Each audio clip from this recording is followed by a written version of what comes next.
తర్వాత అప్లికేషన్స్ పెట్టించిన దగ్గర నుంచి అడ్మిషన్ దగ్గర నుంచి ప్రతి స్టెప్లో కూడా వెంకటరెడ్డి గారి కోఆపరేషన్ ఇది సంథింగ్ ఫ్యాబులస్.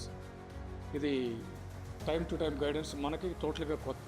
తర్వాత అప్లికేషన్స్ పెట్టించిన దగ్గర నుంచి అడ్మిషన్ దగ్గర నుంచి ప్రతి స్టెప్లో కూడా వెంకటరెడ్డి గారి కోఆపరేషన్ ఇది సంథింగ్ ఫ్యాబులస్. ఇది టైం టు టైం గైడెన్స్ మనకి టోటల్గా కొత్త. బాబు అక్కడికి వెళ్ళేటప్పుడు ఇంక్లూడింగ్ ట్రావెలింగ్ దగ్గర నుంచి అక్కడ అకామిడేషన్, ఫుడ్ బాగలేదన్నా కానీ అవి కూడా పట్టించుకొని సో వాళ్ళకి ఒక కంఫర్టబుల్ ఎక్కడ ఇబ్బంది అనేది కలగజేయకుండా సో ఆ జర్నీ అంతా కూడా బాగా జరిగింది. తర్వాత సారే సజెస్ట్ చేశారు రొటేషన్స్ ఐలాండ్స్లో చేసేదానికన్నా యూఎస్లో చేస్తే ఫ్యూచర్ ఇంకా బాగుంటుంది. ఎందుకంటే యూఎస్ఎంఎల్ఈ రాయడానికి కానివ్వండి, తర్వాత అక్కడ విధానం కానివ్వండి, స్టూడెంట్స్ ఆల్రెడీ అలవాటు పడతారని చెప్పి మమ్మల్ని అయితే అక్కడ రొటేషన్స్ యూఎస్లోనే చేయమని సజెస్ట్ చేశారు.